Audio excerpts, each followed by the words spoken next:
la mañana, 8 minutos. El gobierno le puso fin al estado de emergencia por COVID-19 a través de una publicación del decreto supremo. Esto luego de más de 2 años en que hemos estado en esta situación. ¿Qué tan oportuna es esta decisión en medio de una crisis institucional en donde prácticamente, supuestamente, el ministro de Salud ya no debería estar ejerciendo su cargo porque fue despedido a través de Twitter por el presidente de la República el domingo pasado?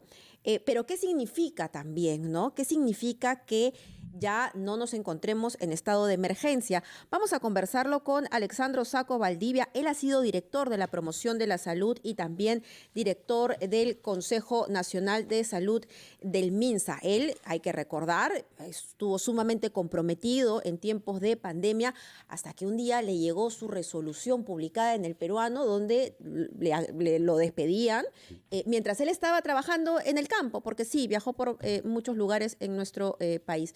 Buenos días. Muy buenos días, muchas gracias Mabel, don Fernando. Sí, efectivamente, yo estaba en Tambopata en aquel momento, ahí en Madre de Dios, porque estábamos trabajando lo que es esencial, que es nuestro primer nivel de atención, ¿no? Pero yendo al tema que ha suscitado hoy esta ya, digamos, formalización legal del fin del estado de emergencia, se da en un momento crucial, ¿no es cierto? Nuestro Ministerio de Salud, creo que como muy pocas veces, está atravesando una situación realmente grave, donde hay que recuperar el sentido del trabajo de nuestro ministerio, que está ahorita bien afectado, y yo le daría un mensaje a los colegas, compañeros que están en el ministerio, y no solo en el ministerio, sino en los 8.148 establecimientos de salud del país, que nuestro ministerio sí puede salir adelante y que debemos recuperar ese empuje. Como ejemplo tenemos muy cercano la pandemia, la vacunación. Así es. En ese momento el primer nivel, lo que sucedió con la vacunación fue una vacunación que se hizo el primer nivel. Y cuando se le dio algo de recursos al primer nivel, se le dieron los insumos, logramos en el año 2020 la meta que recordarán ustedes cuando iniciamos, nadie pensaba que íbamos a lograr el 80% de la vacunación. Decían, a este ritmo vamos a lograr 2, 3 años. Se tomaron decisiones importantes, sí. Padrón universal, calle, etcétera. Y esto dentro del marco del estado de emergencia. Por eso reitero la pregunta, ¿qué significa que se levante ese estado de emergencia? Claro, bueno, el estado de emergencia puede obligar a limitar derechos, como se ha dado en estos 2 años y medio, ¿no? Pero ahora el MINSA tiene sus propias herramientas para seguir desarrollando sus acciones. Es decir, el estado de emergencia lo que da es una situación extra MINSA para regular la vida de la gente. ¿Y para comprar también insumos? No, para comprar no. El MINSA en emergencia sanitaria, con una declaración de resolución ministerial que está vigente, puede, porque en emergencia sanitaria sí estamos. Por ahí sí entonces. Sí, por ahí sí, efectivamente. Pero igual, a pesar de eso, nos demoramos mucho, el proceso es muy lento porque hay temas administrativos y burocráticos que demoran mucho, ¿no? Pero sí. Señor Sacco, hemos hablado del sector salud como si no hubiera Vladimir Cerrón y Perú Libre. Y ahora quisiera que nos diga cuál es la injerencia real del doctor médico Vladimir Cerrón en el ministerio, puesto que se dice que es una cuota de poder atribuida a Perú Libre que se ha venido respetando desde que Ceballos dejó el ministerio. Por ejemplo, en el caso de usted, ¿cómo se explica que el ministro Condori, saliente, y ya destituido, como está haciendo quizás ahora el señor López, que toma decisiones, pese a que hace ya 5 días que se nos informó que está destituido, fue despedido usted? Explíqueme, por favor, cuál es el papel real que ha jugado Perú Libre en el MINSA. Bueno, creo que es claro y que es una información clara que el ministerio es una cuota política, ¿no? Hay un partido ahí que domina el ministerio, hoy día hay informes sobre todo las personas que están relacionadas a este partido, pero el problema es que no hay un diseño de ninguna política, más allá de la retórica que a veces emplea el señor Cerrón, por ejemplo, ¿no? Para hablar de derecho a la salud, etcétera, etcétera. Pero si nosotros vemos estos 6, 7 meses en los cuales el ministerio ha sido conducido, dirigido por el Partido Perú Libre, no se ha avanzado en nada. Es una cuota política incompetente. Sí, claro, es una cuota política incompetente. A pesar de ello, dentro del ministerio hay procesos que se vienen dando y orientaciones que ya tienen mucho tiempo, que no pueden ser detenidas felizmente. como la salud mental, que ha ido avanzando en los últimos años, como el proceso de redes integradas, que con limitaciones y todo ello se da, como nuestras estrategias sanitarias de vacunación, que a pesar de que han caído, ahí están haciendo el esfuerzo, como diversas estrategias. Entonces, lo que necesita el Ministerio es una orientación clara, no es una cuota política. Entonces, el llamado creo que han hecho diversos sectores, como la Defensora del Pueblo, que ha estado aquí hace unos momentos, es que se designe una persona que conduzca el Ministerio adecuadamente y que recupere el sentido de la fuerza moral que tiene el Ministerio y el sentido de la operatividad. Miren, acá están nuestros establecimientos. Tenemos 8.148 establecimientos en el país del primer nivel. Esa es nuestra fuerza. Ahí hay más de 100.000 personas que en este instante están vacunando a un niño, están haciendo un tamizaje, están haciendo prevención del cáncer o alguna enfermedad, o haciendo charlas de nutrición, etcétera.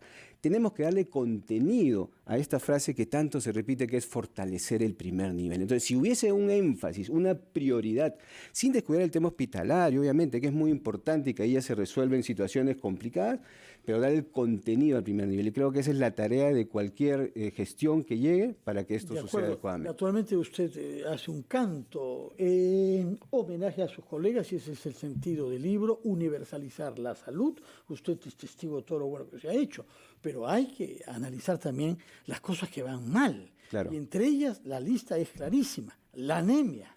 Hemos reducido nuestra capacidad de luchar contra este flagelo que para algunos niños significan daños cerebrales irreversibles. Número uno. Número dos, vacunas de otras enfermedades, algunas de las cuales habían desaparecido en nuestro país hace más de 40 años y que amenazan ahora con regresar. Ajá. Entre ellas, quizá la más grave, la polio. Y yo quisiera que nos dé una respuesta sobre por qué en estos dos campos estamos retrocediendo. Vamos a hacer, por favor, una pausa, señor Sacco, y regresamos con la respuesta a estos dos desafíos, anemia y vacunas.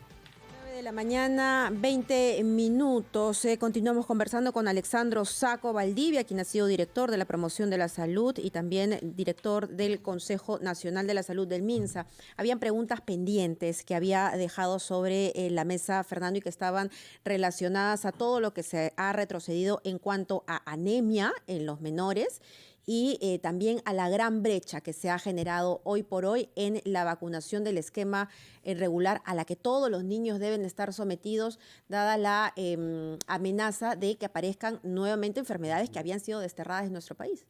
Y esos dos temas son trabajo de absolutamente primer nivel.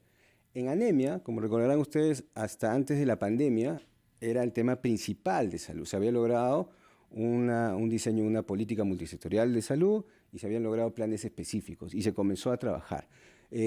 Felizmente, bueno, no felizmente, sino que la curva sigue bajando. Muy lentamente ya hemos superado la barrera del 40% y la última medición de la ENDES está en 39 y un poquito más. ¿Cuál es el trabajo clave en anemia? Llegar a las mamás, a las familias, a los cuidadores, para identificar a los niños. Y este trabajo existe. Hay un programa que se trabaja con los municipios, que son los incentivos municipales. A los municipios que cumplen determinadas responsabilidades en coordinación con su centro de salud, se les da un bono. Entonces es muy, muy dinámico ese programa. Estamos llegando ahora a más de la mitad de distritos del país y a cerca de 100.000 niños que nacen se les va controlando, se les va previniendo y si caen en anemia también se les sigue. Entonces es un trabajo mucho más integral que no solamente involucra al centro de salud, sino a la comunidad y al gobierno local. En vacunas, igual. Lo bueno de la vacunación en el Perú es que todos los centros de salud del país, por más chiquitos que sean, tienen las vacunas. Todos los centros de salud. Están ahí. 8.000. Los 8.000 tienen las vacunas para que las familias que quieren vacunar. ¿Por qué la brecha entonces? La brecha es porque nos hemos descuidado por la pandemia y de antes también. Entonces hay que recuperar el sentido de salir a buscar a la comunidad. Primer nivel no es igual que un hospital. Primer nivel es cómo me relaciono con el colegio, por ejemplo, cómo me relaciono con el municipio, con la iglesia, con el mercado, con la feria, y ahí comenzar a llegar. Pero si bien esa es responsabilidad también de los gobiernos regionales, caramba, el Ministerio de Salud es el ente rector, ¿no? Con una orden, ¿no? Debería ya moverse todas las direzas para poder cerrar esa brecha. Así es, la capacidad rectoría, porque mucho se discute, el Ministerio de Salud es el órgano rector, pero la regionalización lo ha afectado. Sí, pero las normas de rectoría del Ministerio que existen le dan al Ministerio de Salud esa capacidad. Si el ministro de Salud decide y convoca a sus directores regionales, a todos, y les pone las líneas claras, sí lo puede hacer. con directivas, con normas que vayan en ese sentido. Cada región tendrá su particularidad, cada región colocará su énfasis, pero sí el Ministerio tiene esa capacidad de recuperarlo y tiene un órgano que se llama la Comisión Intergubernamental de Salud, que existe y que ahí reúne a todos los directores regionales de salud. Entonces es un poco virar hacia ese esquema. Hay un proceso que se llama redes integradas de salud, que está trabajando desde hace mucho tiempo y está en plena conformación el Ministerio de Salud. ¿Qué son estas redes integradas? ¿Qué cosa es lo que integra? Las redes integradas de salud lo que básicamente implica es que todos los recursos de los servicios que tenemos en un territorio se ordenen adecuadamente para que la gente pueda ahí recibir principalmente las estrategias sanitarias. Ese es un punto clave. Nosotros tenemos casi 12 o 13 estrategias sanitarias que son las que buscan prevenir y promover la salud. La mayoría de estas tienen programas presupuestales y estas estrategias en el territorio deben extenderse a la universalidad de la población, porque ya tenemos con el tema del aseguramiento resuelto el asunto. Ya no hay problema con ya casi el 100%. Prácticamente toda la población está ya o con el SIS o con el salud. Entonces, cuando hablamos de integración, a veces nos enfocamos en los recursos, en los fondos, etcétera, pero la integración está al nivel del territorio a través de nuestras estrategias sanitarias, inmunizaciones, el programa articulado nutricional, el programa de salud materno-neonatal, etcétera. ¿Nos está diciendo que estos programas se hacen en común entre salud y MINSA? MINSA los conduce. Entonces yo lo que creo es que en primer nivel ya toda esta responsabilidad, como son programas presupuestales, como vacunación universales, ya deben estar a cargo del Ministerio de Salud. Y aquí lo vital es que, a ver, vemos la crisis que hay en Petroperú, estamos perdiendo dinero, ¿verdad? Pero si vemos la crisis que hay en el Ministerio de Salud, lo que estamos perdiendo son vidas, no es dinero, son vidas, ¿no?